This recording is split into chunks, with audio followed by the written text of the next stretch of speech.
నారాయణపేట జిల్లా కొడంగల్ నియోజకవర్గం మద్దూరు మండలం నందిగామ గ్రామంలో కిరాణా దుకాణం దగ్గరికి వెళ్లి తన అవసరమైన వస్తువులు తీసుకుని దుకాణం దగ్గర కూర్చున్నందుకు అదే గ్రామానికి చెందిన ముదిరాజ్ కులస్తులైన కావాలి కృష్ణ నరసింహులు అనే వ్యక్తులు మా ముందే కూర్చుంటావా అని రాళ్లతో రాజప్పపై కిరాణా షాప్ ఆవరణలోనే దాడి చేశారని బాధితుడు అతని కుటుంబ సభ్యులు తెలిపారు.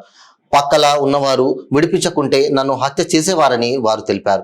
గతంలో హుసేనప్ప అనే దళితుడిని అగ్రవర్ణాలు దాడి చేసిన గ్రామంలోనే మళ్లీ దళితుల దాడి జరగడం ఏంటని దళిత సంఘాల నాయకులు అన్నారు. ఒకప్పుడు దళితుడిని దాడి చేసి చంపినందుకే కొడంగలలో దొరగడీలు బద్దలై వ్యతిరేకతతోనే రేవంత్ రెడ్డిని నియోజకవర్గ ప్రజలు గెలిపించడం జరిగిందని అన్నారు.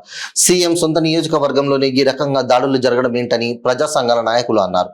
బాధితుడు స్థానిక పోలీస్ స్టేషన్లో వారిపైన ఫిర్యాదు చేశారని తెలిపారు. ఈ కార్యక్రమం మద్దూరు మండల దళిత నాయకుడు ప్రవీణ్ కుటుంబ సభ్యులు తదితరులు పాల్గొన్నారు.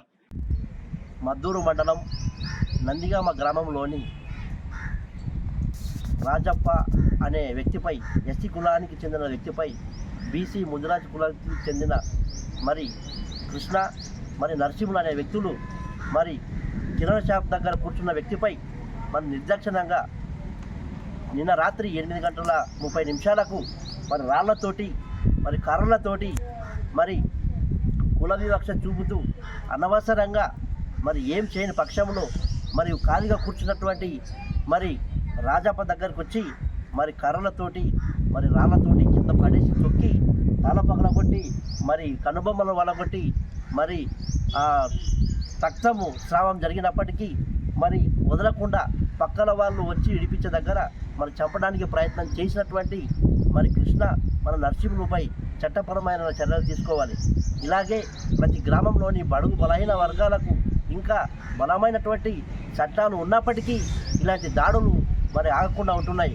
కాబట్టి ప్రభుత్వం వెంటనే స్పందించి మరి అట్రాసిటీని మరి ఎస్సీ ఎస్టీ అట్రాసిటీ కేసులు నీరు గార్చకుండా మరి ఎంక్వైరీ చేసి మరి ఖచ్చితంగా మరి ఇది నిజమా కాదని నిర్ధారణ చేసి మరి కొట్టినటువంటి బాధితులపై మరి వాళ్ళకు రక్షణగా ఉండి మరి కొట్టినటువంటి వారిపై మరి చట్టపరమైనటువంటి చర్యలు తీసుకొని మరి నిజమైన మరి చట్టాలను అమలు చేసే విధంగా ముందుకు కొనసాగాలని తెలియజేస్తూ మరి ఇలాంటి ఎన్నో సంబంధించినటువంటి ప్రతి గ్రామంలో జరుగుతున్నాయి.